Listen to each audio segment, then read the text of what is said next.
माघ मास महात्म्य अध्याय 16। कार्तवीर कहने लगे कि हे भगवान, वह राक्षस कौन था और कांचन मालिनी कौन थी? उसने अपना धर्म कैसे दिया और उनका साथ कैसे हुआ? हे ऋषि, अत्रि ऋषि के संतानों के सूर्य, यह कथा सुनाकर मेरा कौतूहल दूर कीजिए। तब दत्तात्रेय जी कहने लगे कि राजन, इस पुरातन विचित्र इतिहास को सुनो। कांचन मालिनी नाम की एक सुंदर अप्सरा थी जो माघ मास में प्रयाग में स्नान करके कैलाश पर जा रही थी।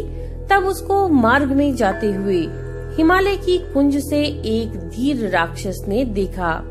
उस सोने जैसे तेज वाली, सुंदर कटी वाली, बड़े बड़े नेत्रों वाली, चंद्रमुखी, सुंदर केश और पीन पयोधर वाली सुंदर अप्सरा को देखकर उस राक्षस ने कहा कि हे सुंदरी, कमल नयनी, तुम कौन हो और कहाँ से आ रही हो? तुम्हारे वस्त्र और वेणी भीगी हुई क्यों है? तुम आकाश मार्ग से कहाँ जाती हो और किस पुण्य के प्रताप से तुम्हारा शरीर ऐसा तेजस्वी और रूप ऐसा मनोहर है? तुम्हारे गीले वस्त्र से मेरे मस्तक पर गिरी हुई एक बूंद जल से मेरे क्रूर मन को एकदम शांति प्राप्त हो गई है। इसका क्या कारण है? तुम बड़ी शीलवती प्रतीत होती हो, इसका कारण मुझसे कहिए। अप्सरा ने कहा, हे राक्षस, सुनो, मैं काम रूपिणी अप्सरा हूँ। मैं प्रयाग में संगम में स्नान करके आ रही हूँ, इसी से मेरे वस्त्र भीगे हैं। अब कैलाश पर जा रही हूँ जहाँ पर श्री शिव निवास करते हैं। त्रिवेणी के जल से मेरी सब क्रूरता दूर हो गई है, जिसके पुण्य के प्रभाव से मैं इतनी सुंदर और पार्वती जी की प्रिय सखी हुई हूँ। जो आश्चर्य देने वाला उदाहरण मुझसे ब्रह्मा जी ने कहा था सो सुनो। मैं कलिंग देश के राजा की वेश्या थी। रूप, लावण्य और सुंदरता में अपूर्व थी।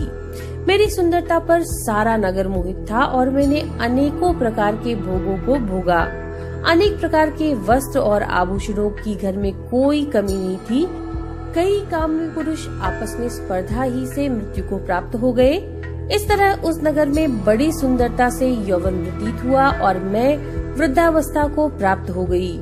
तब मेरे मन में विचार उत्पन्न हुआ कि मैंने अपनी सारी आयु पापों में ही व्यतीत कर दी। धर्म का कोई कार्य, दान, तप, यज्ञ आदि नहीं किया। शिव जी या दुर्गा जी की आराधना भी न की और न ही कभी भगवान विष्णु का पूजन किया। इस प्रकार अशांत चित्त से मैंने एक ब्राह्मण की शरण ली जो वेदों का ज्ञाता और ब्रह्मनिष्ठ था। मैंने उनसे पूछा कि मेरा निस्तार किस प्रकार हो सकता है। महाराज, साधु सज्जन, अच्छे और बुरे सभी पर दया करते हैं, इसलिए मुझ दीन पर भी कृपा करके मुझ कीचड़ में डूबी हुई को पकड़कर उबारिए। क्षीर सागर क्या हंस को ही दूध देता है, बतख को नहीं देता? तब वह ब्राह्मण, राजा का पुरोहित, इन सब बातों को सुनकर मुझ पर दया करके कहने लगा कि तू ब्रह्मा के क्षेत्र यानी प्रयाग में जाकर माघ मास में त्रिवेणी संगम में स्नान कर, परंतु मन में अशुभ क्रिया का विचार नहीं करना। पापों के नाश के लिए महर्षियों ने तीर्थ स्थान से अधिक और कोई प्रायश्चित नहीं बतलाया। प्रयाग में स्नान करने से तू अवश्य पवित्र होकर स्वर्ग को जाएगी। हे भामिनी, पुराने समय में गौतम ऋषि की स्त्री को देखकर इंद्र ने काम के वशीभूत होकर कपट वेश में उससे भोग किया था। इसीलिए ऋषि द्वारा श्राप दिया गया और उसका शरीर अत्यंत लज्जा युक्त हजारों भगों वाला हो गया। तब इंद्र नीचा मुंह करके अपने पाप कर्म की बुराई कराने लगा। मेरु पर्वत के शिखर पर स्वच्छ जल वाले सरोवर पर एक स्वर्ण कमल से भरे हुए कोटर में घुस गया और अपने पाप को धिक्कारता हुआ कामदेव की बुराई करने लगा कि यह सब पापों का मूल है। इसके ही वशीभूत होकर मनुष्य नरक जाते हैं और अपने धर्म, कीर्ति, यश और धैर्य का नाश करते हैं। इंद्र ऐसा सोच रहा था सो इंद्र के बिना सारा देवलोक शोभाहीन हो गया।